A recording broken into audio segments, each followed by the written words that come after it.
If money failed tomorrow, it wouldn't announce itself with explosions or headlines.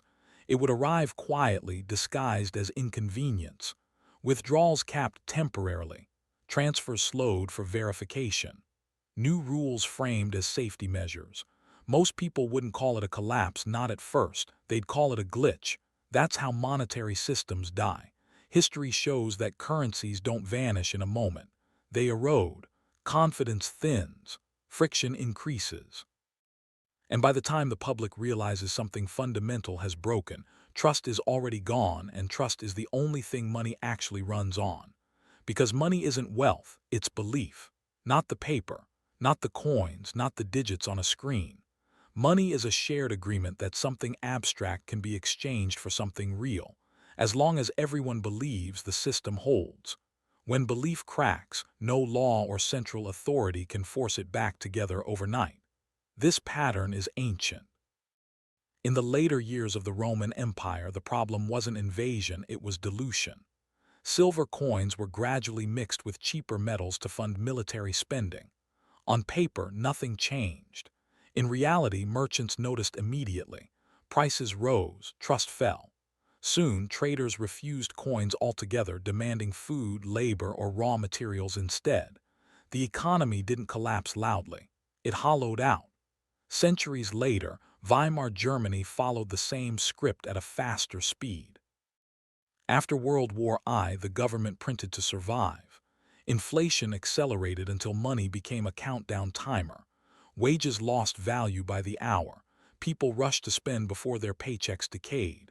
Cash existed, but functionally it was already dead. Zimbabwe repeated the cycle in the 2000s. Venezuela echoed it later. The numbers got bigger. The outcome stayed the same.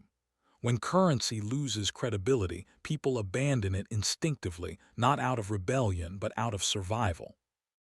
They don't ask what's legal. They ask what works. Gold, foreign bills, fuel, food, tools. Anything that holds value beyond official promises becomes money again. Barter returns. Parallel economies form. The formal system keeps operating in name only. Now imagine this happening inside a dominant global currency. Modern economies are more interconnected than any in history. Supply chains stretch across continents. Transactions rely on instant settlement and invisible trust. If a major currency froze, even briefly, ports would stall, logistics would jam, and shelves would empty faster than most people expect. Not because goods vanished, but because the medium of exchange stopped flowing. The real shock wouldn't be economic. It would be psychological. Generations have grown up assuming accounts clear, cards swipe, pensions exist. When that assumption breaks, panic fills the gap. People don't calmly analyze systems under stress, they react. Withdrawals surge. Hoarding begins. Institutions respond by locking down further, accelerating the very collapse they're trying to prevent. When money fails, daily life fractures. Work becomes uncertain. Contracts lose meaning. Savings reveal themselves as claims, not possessions. Those who prepared quietly adapt. Those who trusted blindly scramble. In past collapses, people leaned on whatever alternative already had legitimacy. In Argentina, dollars circulated under the table. In post-Soviet states, hard goods and foreign currency formed shadow markets. Today, many look to crypto as a pressure valve, a way to move value when banks impose walls. But crypto isn't magic. It depends on infrastructure, power, networks, exchanges. In localized crises, it has proven useful. In a full systemic breakdown, it becomes one tool among many, not a universal solution. Digital assets solve some problems and inherit others. Gold, by contrast, survives because it requires no permission.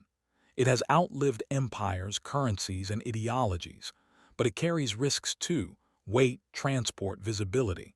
Governments under pressure don't hesitate to rewrite rules.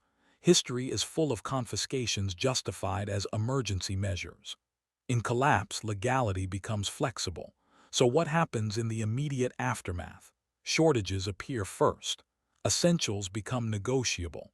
Informal trade networks emerge rapidly. Skills gain value overnight. A mechanic, a medic, a farmer suddenly matter more than a portfolio manager with frozen accounts.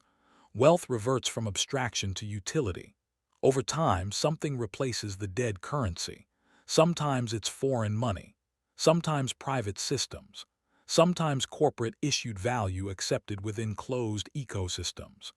Power flows to whoever controls exchange, and those entities shape the next order. This is why governments fear losing monetary control. Currency isn't just economic infrastructure, it's authority. Whoever issues money influences behavior, rewards compliance, and funds force. When that grip slips, power fragments. For individuals, the lesson from history is uncomfortably clear. If everything you own exists inside the system, you don't own it, you rent stability from it. True resilience looks different. It's diversification across forms, not just accounts.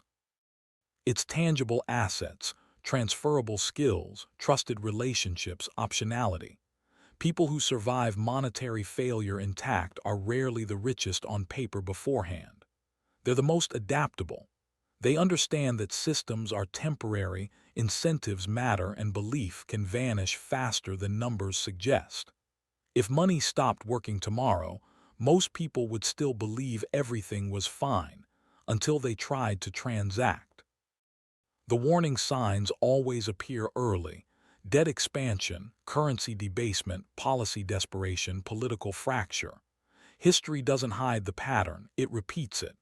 The mistake is assuming this time is different. Money is an idea, an idea